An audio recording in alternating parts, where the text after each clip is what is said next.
Welcome to the podcast. And y'all ask, what I'ma talk about with y'all ass? Everything from Nostradamus, Lil Pump, all the way down to Donald Trump. But black issues will be always at the forefront. Hoodies, I know that's just what y'all want. Black life, black love, all of the above. It's King Rashidi hoodies, isotone gloves. I'm ready, it's Rise, God King. Rest in peace to the God Queens. Hey.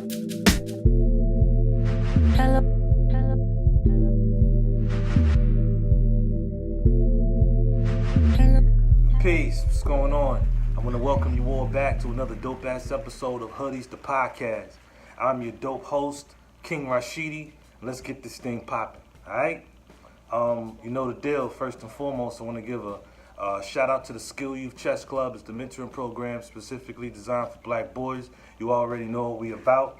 If you'd like to make a donation, go to paypal.me/skill the barbershop. If you got Cash App, you can go to cash.me/$skillYCC. All donations are accepted, of course, but $20 and better receives a free gift. I thank you in advance for your investment in the mentorship of black boys. Shout out again to the Skill Youth Chess Club, man. Also, I want to give a dope shout out to our elders, man. To our elders. Word. I do this every podcast because our elders are extremely important. Our elders are like walking libraries with all this knowledge and all these experiences, you know, and all these different perspectives, all these different nuanced, things that go with our struggle. You know what I'm saying? I love our elders. I love old people, period. You know what I'm saying? I ain't too fond of the mean old people. You stepping on my feet. Not really them. I mean, like the old folk that are, man, so eager to share their stories. You know what I mean? So eager to share their wisdom. And I love y'all, man. Dead ass. Shout out to black people everywhere. And listen, that love part, loving our elders, me loving our elders and old people, that's a perfect segue right now. Love. Love. L-O-V-E. Love. What is love? What is love? If you ask me, I tell you straight up, I don't know how to explain love. I know how it feels, but I don't know how to explain it. You know, I don't know how to put it into words, but I definitely know when someone loves me. When a woman loves me, there's just certain things I know when I know. But it's extremely difficult for me to put what I know into words, into concrete, absolute words. You know what I'm saying? When I love someone, it's extremely hard to put it into words. I know what it feels like. I know when I love someone. I know when I'm in love with someone. I also know when I'm not. I also know when it's not love. I also know when it's love and I'm not in love. It's levels to the shit. But the question remains, what is love? Is it happiness? Is it respect? Loyalty? Because if we was to say that that's what love is, then now I gotta question it now. Naturally. Try to question everything. So now it's like, okay, can you be happy with someone, without loving them? Yeah, you can. It's possible. You know, sometimes love ain't got nothing to do with it. It just doesn't. But you're happy with this or that person, this person. Is it respect? Can you love someone? Or can you not love someone and still respect them? Or on the flip side, can you love them and not respect them? I'll say yeah to both questions. It's possible. Loyalty. Is it possible to be loyal to somebody and not love them? Is it possible to love someone and not be loyal to them? say yeah. I would say yeah. It's possible. So that don't do it for me. I don't know about you, but that don't do it for me. So now I still have to ask the question, what is love? Um, you know, I was thinking about this not too long ago, and I was thinking about the different levels of love, the different types of love. Well, levels of love. Like, for example, because once again, see, I'm fumbling and bumbling because I don't know how to put it, I don't know how to put the whole concept of love into words. So I started thinking about the first type of love, right? When you're young, when you're a kid, you know, that puppy love, you know, that young level love. When I was a kid, I think the first time I ever really dug a chick, you know, when you're young, it's like mad young, you know, you got these little crushes and whatnot, these little girls that you hold hands with and nothing. But I think the first time I really thought that love was a thing for me was, you remember the last podcast and I talked about how across the street there was this kid named Amir who lived in a brownstone? Okay, before Amir lived there was this young lady who lived there. Her name was Tijuana. Across the street from my grandmother's crib on 68th and Langley. Her name was Tijuana. Tijuana, man, we was the same age. Man, I think about 9. Yeah, it was about 9. Brown skin, natural hair, braided, you know, her braids. I don't even think weave was popular then. But yeah, that felt like some real kind of love. Tijuana was a little more advanced than me too. You know, she used to always love to play house. So and we never had sex, but we definitely, you know, exposed our parts to each other, touched them, stuff like that. She didn't really have any breasts at the time she was 9, but she had some softness there to where you could, like, she was forming them. She was pretty advanced though. She loved to go around the corner in the alley and kiss a lot. She loved to always play house. You know what I mean? She loved to make a lot of references towards sex, even though we wasn't having sex. Or maybe she was hinting that she wanted to, and I just didn't pick up on it. It was 9. You know what I'm saying? So, but then again, looking back, shit, what is love to a 9-year-old?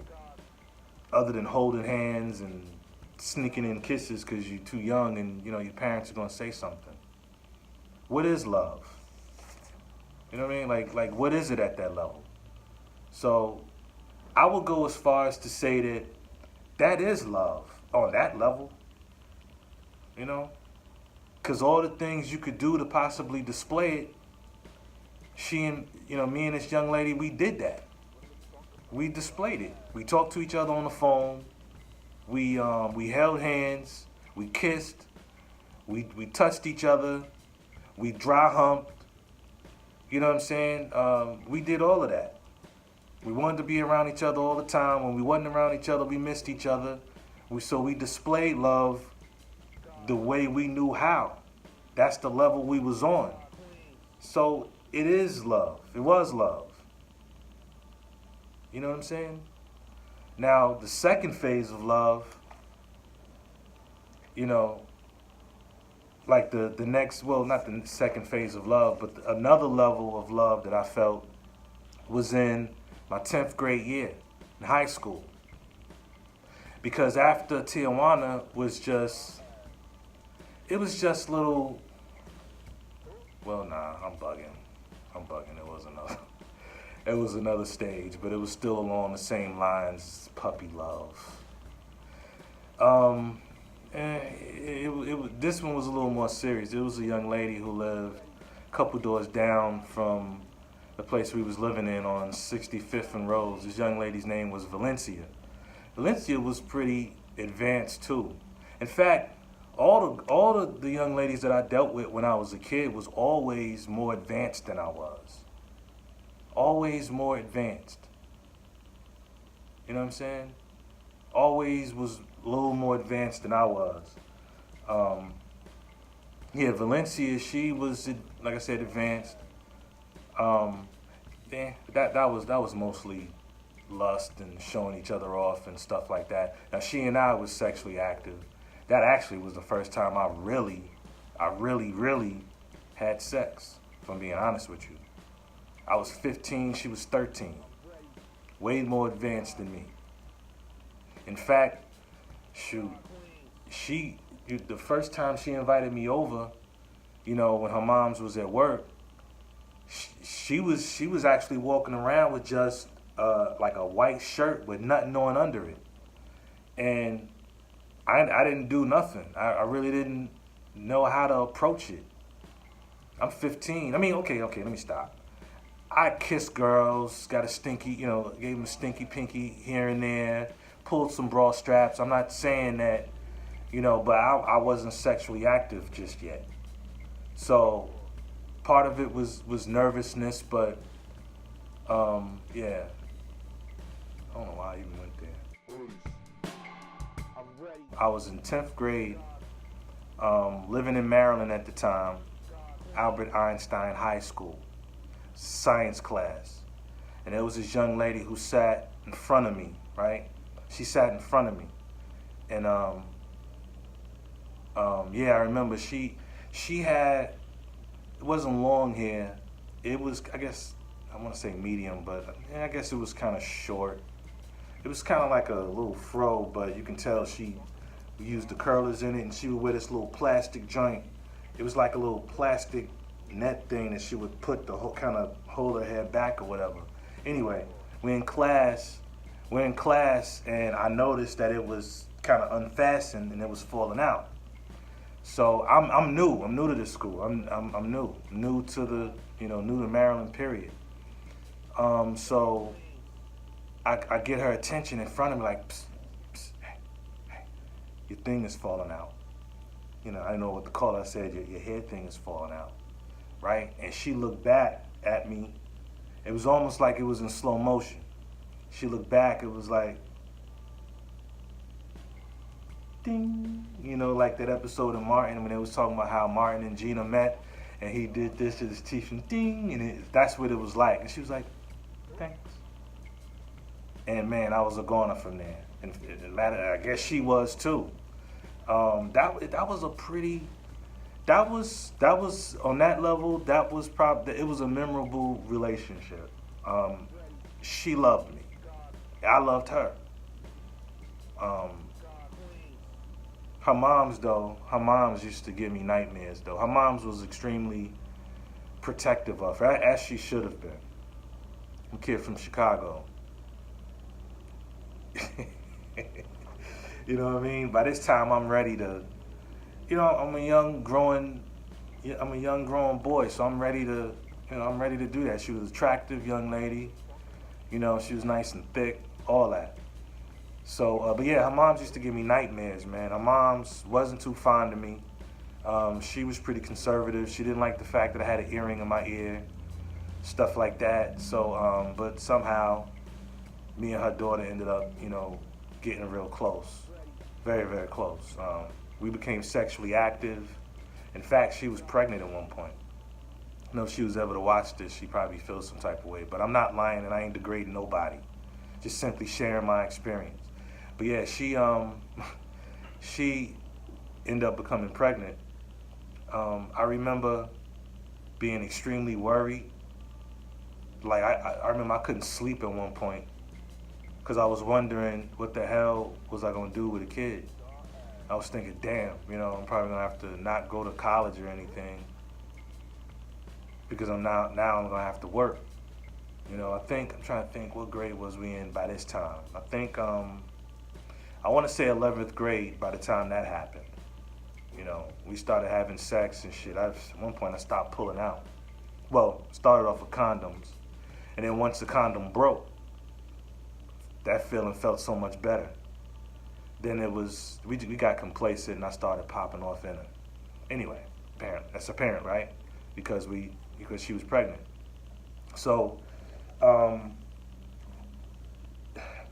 this relationship is also when I felt a different kind of hurt.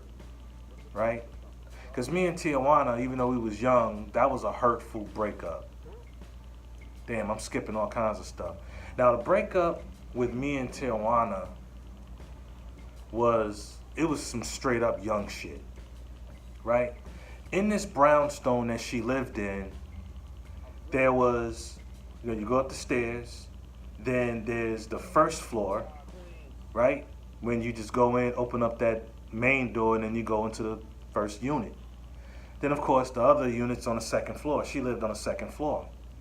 So it was one night, it was myself, my friend Kenny, and I think his big brother, and it may have been my Uncle Marty. We was out there on the Ave, and, in front of my grandmother's house. And remember, across the street is where the brownstone is, where she lives. So she happens to be, it's at night, it's at night, and she's supposed to be in the house. So she comes down, not outside the main door, but in front of it. And the main door is glass. So she's in front of the door in a long robe. The robe, of course, covered all of this, and it actually was a long robe that stopped like just above her ankles, or maybe right at her ankles. She's in the door with her robe on, right?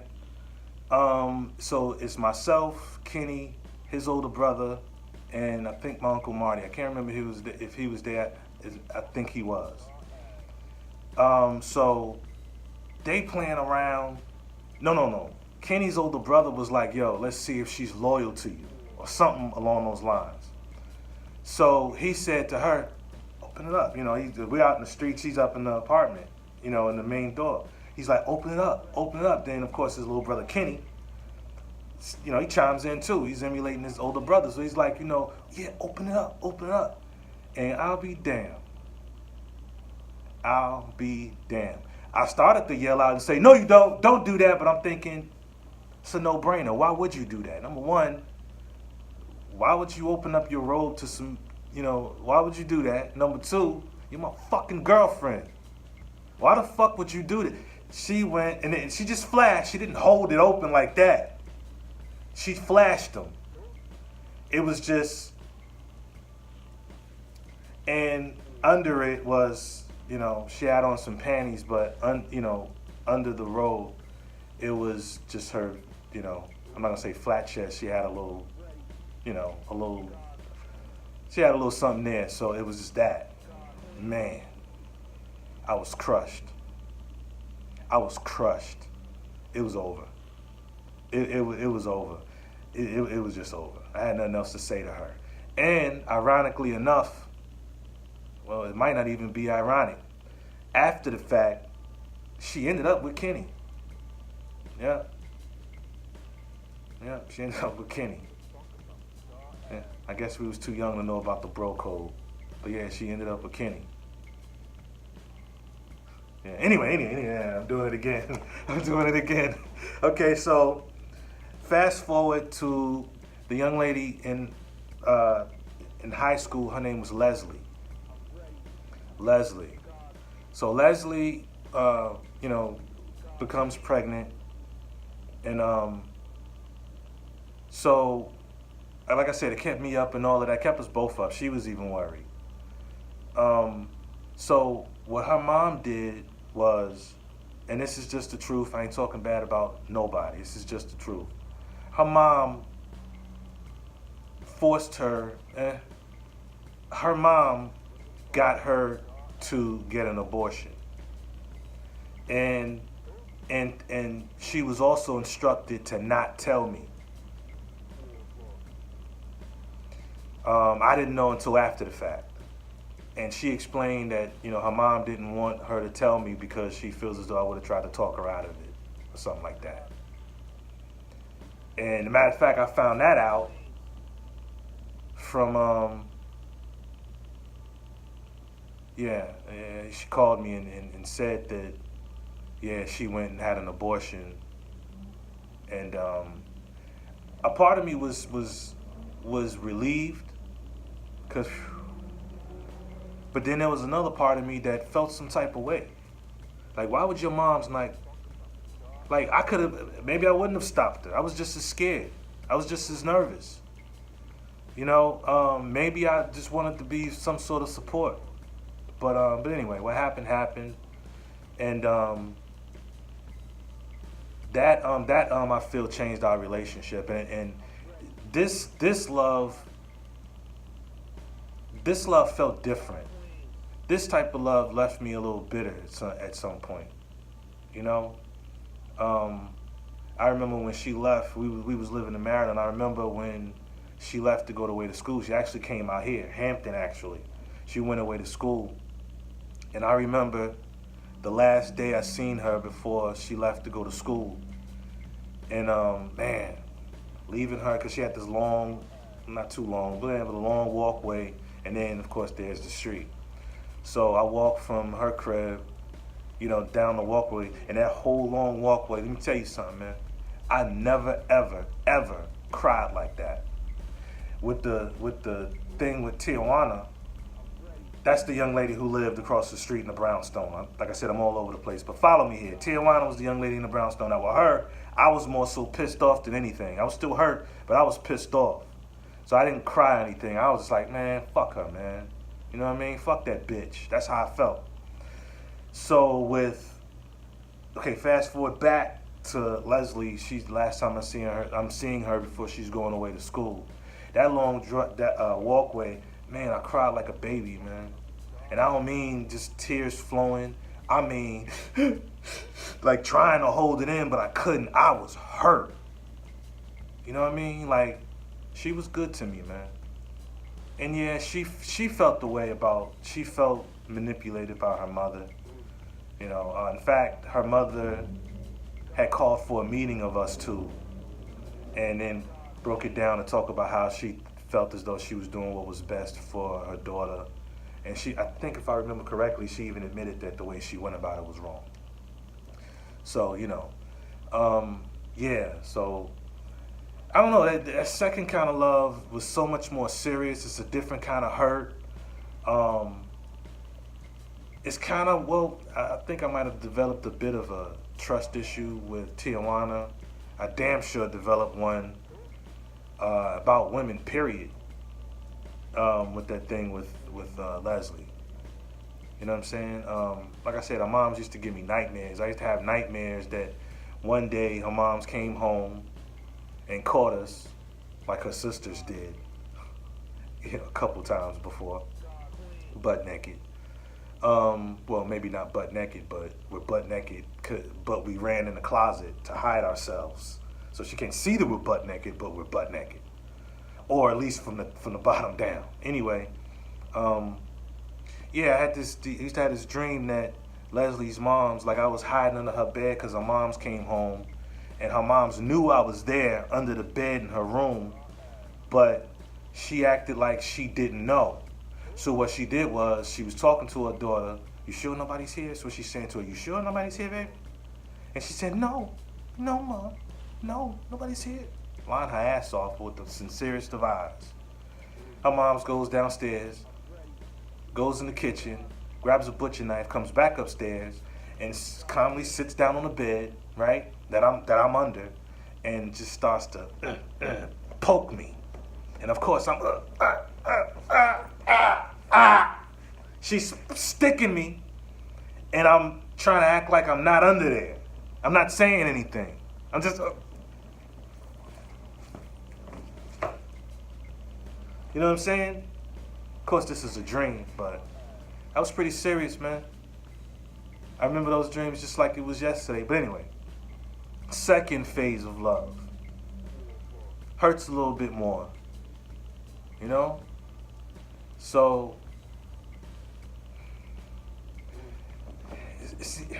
how did I know that Leslie and I loved it? How did I know she loved me? She was thoughtful.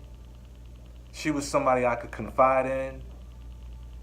Like, I used to always forget to go fill out an application because I wasn't trying to go away to school. I knew it. I was actually sick of school. But she was like, well, maybe you can just try to go to Montgomery College. That's a local college. So, I kept forgetting to get the papers to register, and she thought to get it for me. Like, to me, at that level, that was love. I thought, wow, she did something that probably my mom's would have did or something. You know, I was very responsible of her and thoughtful. She must love me. You know, she cried at the thought of losing me, because we would break up sometimes too in between. She would cry for me. I mean, one time I found myself buying her a shirt, or I used to think of her when I was out and about. You know, so at that age, at that level in my life, that is love. We talked on the phone all the time. She used to write up poems, all that. In fact, I think my old man, well, no, I think Leslie's mom's one day found a letter that I wrote Leslie, and then called up my old man and was telling him about it, even read the letter to him. And when he came and told me about it, he was telling me how good he thought the poem was. But yeah, so as far as love on that level, I would go as far as saying it was love. It also hurt too, what her moms did. It hurt. I'm sure it probably hurt Leslie more, because she's the one who has to live with the fact that she aborted a child. I can only imagine what that's like for a woman. I can only imagine. So from that relationship, as far as love was concerned,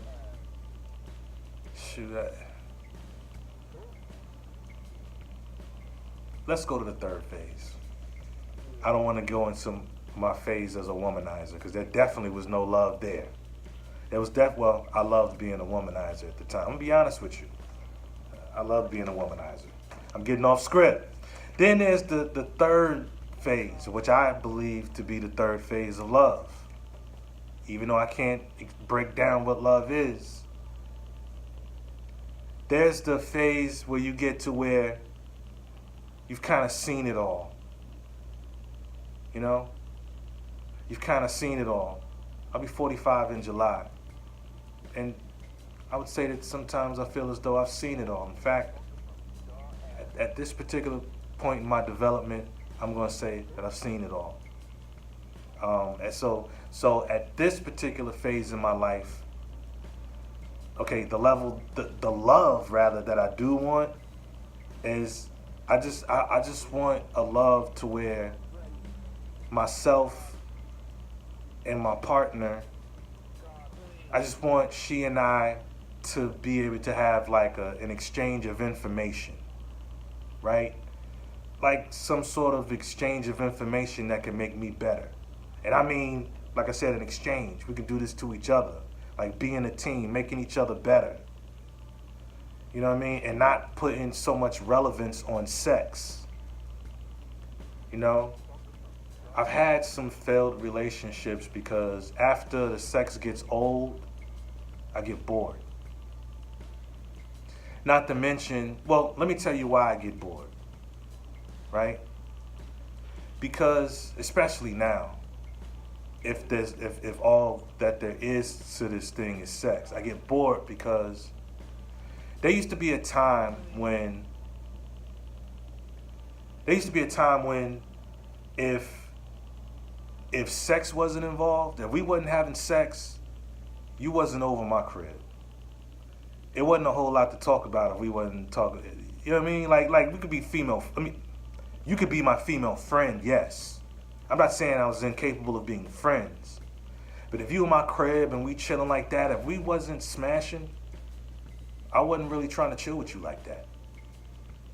You know what I mean? If we wasn't freaking, we wasn't speaking. You know what I'm saying? That's just where I was at one particular moment in time in my life. So now, I love the whole concept of being able to lay in bed,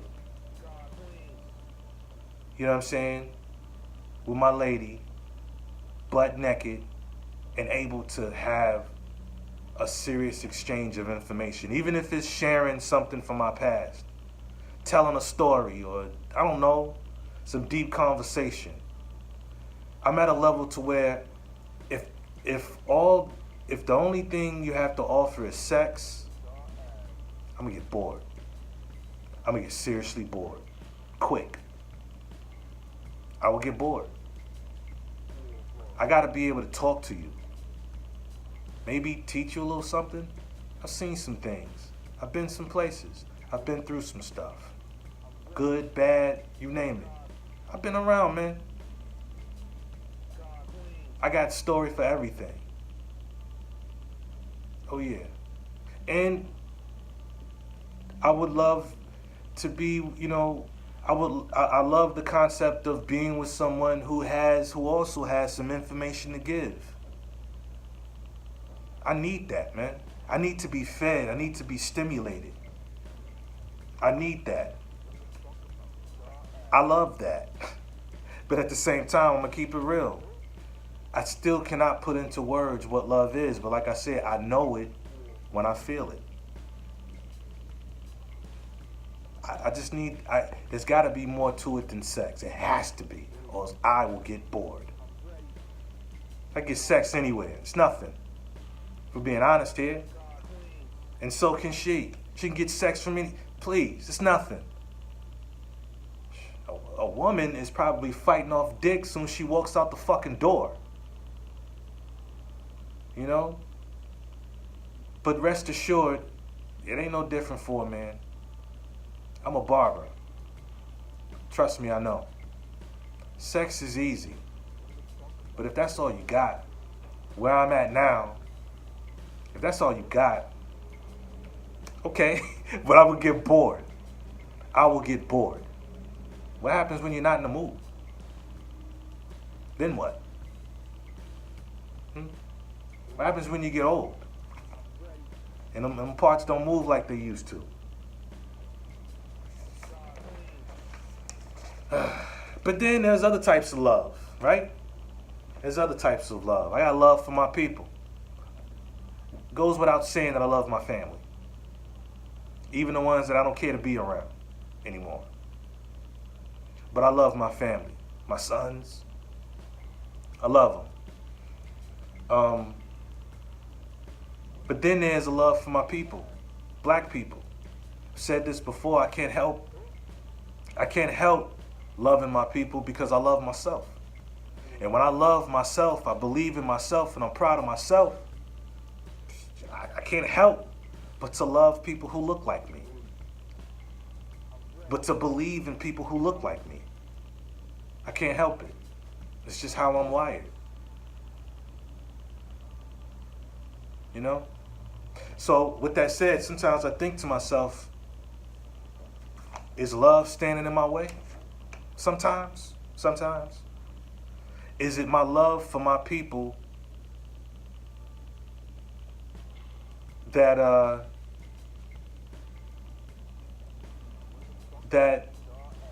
for example, I've had a few employees here in my barbershop. You know what I'm saying? That whom I believed in, who I believed had some potential. So I invested some money in a smock and making sure they had, whatever they needed to be successful. I got more than enough clientele. I got more than I can stand. I got more than I can handle. So if you're a barber and you work here, you will definitely make some money. I got more than enough money for every chair in here to benefit from my overflow of clientele. And that's not even a brag, that's the truth. And I worked for that. Anyway, I've allowed some individuals in here who were not licensed, but because I felt, I felt there was some potential there. I felt that,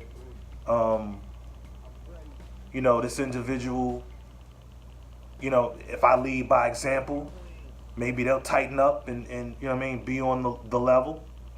You know what I'm saying? So, because looking at it now, my love for my people is part of what put me in those situations, and none of those situations worked out. None of them. I had one brother who was here almost 4 years. and did not get a valid barber license for here in VA. Didn't even take his own livelihood serious enough to keep his certification up to code. I had one most recent, this motherfucker was up in here high. No license either. And I know better than that.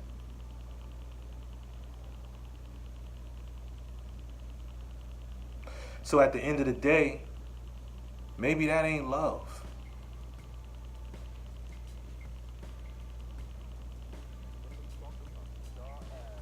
Maybe that's just being a sucker. You know? Or maybe it is love, and those individuals just don't fucking love themselves.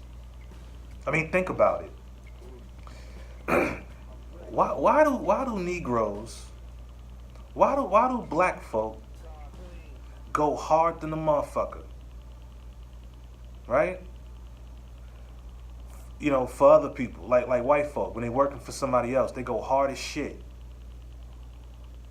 Overtime, you name it, they doing it. But yet when they get put in a position to work for themselves, though, that's when they start getting off early, coming in late. It's like they set a ceiling for themselves. Why go hard for white folk where there is no ceiling, but then when you start to work for yourself, you start slacking off? I don't get that. Wouldn't it be the other way around? Shouldn't it be? Shouldn't you go hard for yourself? I think that says a lot about an individual. You won't go hard for yourself, but you'll go hard in the paint for them. Now all of a sudden you work for yourself. Now you bullshitting. I don't get it. I never got that. I never got it.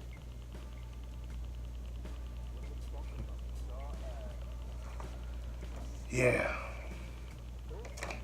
Hey, here's something. Did love kill Nipsey Hussle? Did it? Did love kill Nipsey? I don't know all the ins and outs with that. But if the little bit I do know, supposedly he wasn't supposed to work that day. He was just go look out for a friend, do something for a friend up at his store, the Marathon store. Right? The Marathon store, something like that. Forgive me if I'm getting it wrong. And come on, he's around there by himself, no bulletproof vest, no security, no nothing. Could it be because he loved his people? Felt that, hey, I'm a man of the people, nobody would wanna, he get too comfortable with his love for his people, for our people? Or was it the other way around? Maybe his heart was in the right, of course it was in the right place, but maybe his love was right and exact. And it was the lack of love for oneself that had Eric Holder, or alleged Eric Holder, put bullets in him. One fatally wounding him, killing him. I tell you one thing, man. KRS-One said it best. He said, love's gonna get you. Love's gonna get you. Love's gonna get you. Love's gonna get you. He was right. Love's gonna get us, man. So the question still stands. What is love? What is love? I'm ready. Let me ask you a question. If you could speak for 1 minute and be heard by everybody in the world, what would you say? Let me ask you that again. If you could speak for 1 minute and be heard by everybody in the world, what would you say? I wrote something down, and it's called the Black Oath. a pledge of allegiance for black people. This is what I would say. Pledge allegiance to my own black self and the self-respect of all other black people on planet Earth, all of whom are victims of the system of racism, white supremacy. And I pledge to use all of my life, energy, intellect, and creativity in all areas of activity to eliminate the global system of racism, white supremacy on planet Earth and replace it with justice so that there can be peace. So help me God. And since I am my God, so help me God. That was written by Dr. Francis Cress Welsing. That's what I would say if I had a minute where everybody in the world heard me. And that's what I would say. What would you say? Has anybody seen that not documentary, but that it's a fairly new Netflix series called When They See Us? It's a series, I think it's 4 episodes or something like that. It might be longer, maybe there'll be more released or something, I'm not sure. It was directed, I believe, by Ava DuVernay. Forgive me if I'm pronouncing it wrong. It's Ava or Ava DuVernay? I think it's Ava. This docu-film is based off a documentary called The Central Park 5. Central Park 5, well, go look into it, but the gist of it is some young men were accused of raping a woman in Central Park. They had no DNA evidence or anything like that, and they accused them. Accused these 5 young men of raping a woman. Yeah, it's a whole lot of other nuances that go with it, but ultimately they ended up being proven guilty at some point. I forget how many years they had to do, whatever. So When They See Us is a dramatized version of the Central Park 5 documentary. Listen, Ava DuVernay, she did that documentary on Netflix called 13th. And I believe it's about the 13th Amendment. Great documentary. Now, I'm not really with the docu-series When They See Us. I'm not really with it. I don't have nothing foul to say about those of you who are. You know what I'm saying? But I ain't with it. And the reason why I'm not with it is because remember when I said before how diet is not exclusive to food? Like, I can't because I actually attempted to watch it, right? And a matter of fact, it's crazy because I wasn't even thinking about the documentary. I was just watching it because I know she had made 13th. She does good work. Figure I'm going to watch this and see what this is about. So I'm watching it, and some of the events seem very familiar. It seems like something I had either read or from a documentary I had seen before. So as it gets to the part of this film, it's the first episode, and this woman is raped, and they start to round up different black men in that community, right? All of a sudden it started to look familiar to me. And then that one kid whose father tried to convince him to tell the police what they wanted to hear, even though the kid was innocent, that's when I knew, like, oh shit, this is based off that fucking documentary. I turned that shit off. Can't watch it. I can only watch certain things one time. You know, I used to be different. I didn't always think like this. This is just where I'm at now. This is where I'm at in this particular point in my development. I can't watch movies like that over and over and over again. Because each time I watch it, all those emotions come back to the surface again. The anger, the helplessness, because you feel a sense of helplessness because you're watching individuals on TV depicting a true story of some brothers being falsely accused, and there's nothing I can do about it. I'm angry all over again. I'm emotional. And you can't, what constructive things can you do if you're doing it strictly off emotion? There's no strategy to it. How far you think you're going to get with that? Not very far. So for me personally, I can't watch it. I can't watch that. I just can't. It's just, for me to watch that and how those emotions come back up again just wouldn't be good for me, and in my opinion, it wouldn't be good for none of us. So, thanks but no thanks, Ava. Right? I respect 13th. I respect your work thus far. I don't know. I'm not aware of any other projects you've done. I'll look into that. But When They See Us is just not for me. You know what I mean? I just can't do it. Like 12 Years a Slave. I can't watch that again. You know, Birth of a Nation. I can't watch that shit again. Okay, I've seen it. I know what it's about. I can't keep watching that shit. And let me add, there's got to be something said about us as a people if we can't grab a bowl of popcorn, friends and family, you know, right in front of the TV, eager to once again watch movies that depict the pain and suffering of black people. I mean, I suppose if it's for educational reasons, okay. You know, for teachable moments and things like that. You know, I get that. And if that's why she made it, then okay, cool. In fact, okay, people could still use that movie or that docuseries or even the documentary itself, as a means to teach. I get that. I'm just saying, for me personally, I can't watch it because, I can't watch it without, okay, I'm looking at these characters depict,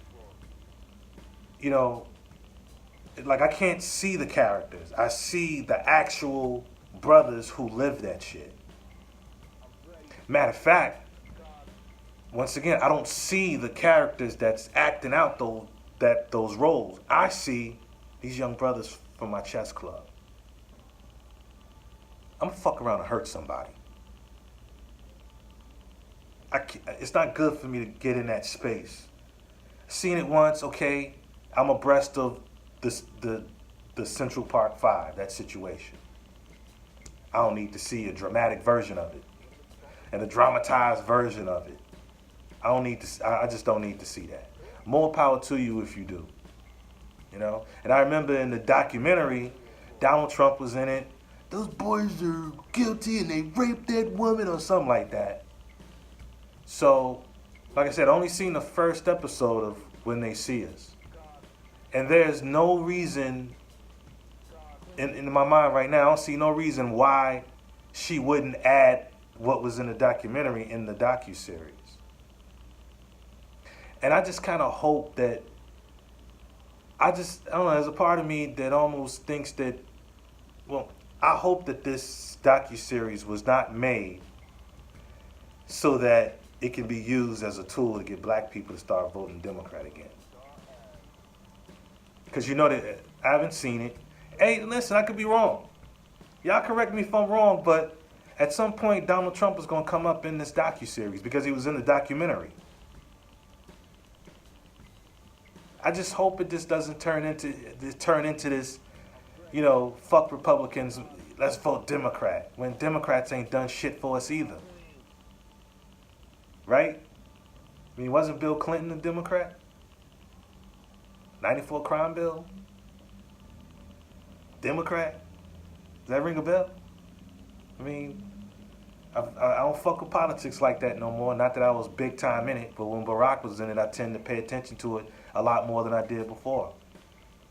But it didn't take me to have to follow politics forever to know that Democrats ain't doing shit for black people either.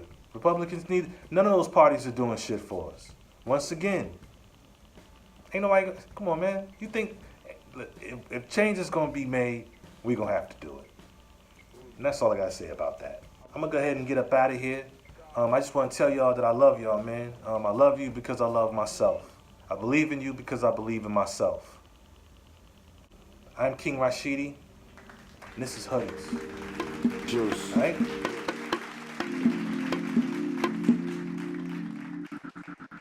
I'm just a black man living homage to the land that I lived in. You breaking down doors that I've been in. The streets don't love is a sentence. It's just a myth, keeping you down just the love of the filth. This is my last rap, so you just don't hear the crap. Yeah. Old head in the game, gracefully bow out, word to the name. Self, that is the real wealth. Say if you can, say what you really doubt. Say what you really felt. Smell it, your piss, smell it, thinking this really self. Old head in the game, gracefully bow out, word to the name. No European name in this bitch, socials to the same, now ain't to the bitch. Gotta know the code in this bitch, unify using codes in this bitch. Lift off and the clock has started. The unified and then post up, we dare to die and then rose up, get vilified and then broke up, then woke. Hey, juice. Juice.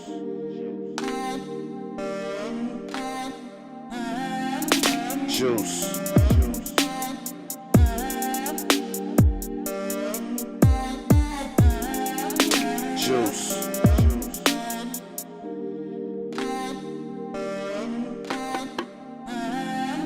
Juice.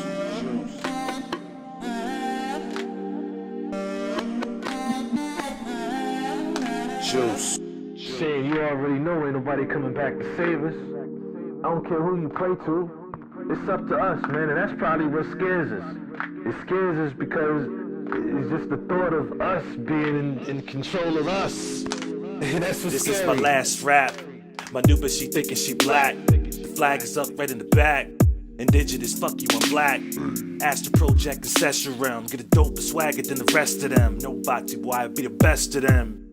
Who on contest the men, get armed to the teeth and protect again. We lookin' suspect, the kumbaya. Fuck religion, it's the doom of y'all. Hey, Ain't got no room. Them gray boys got a fucking tune for y'all. Be the best of them. Who on contest the men, get armed to the teeth and protect. juice. Black. Yeah.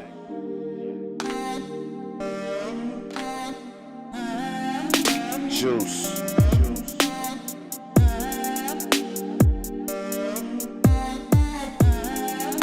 Juice.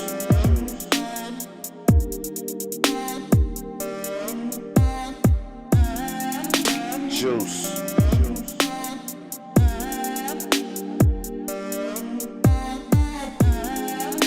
Juice.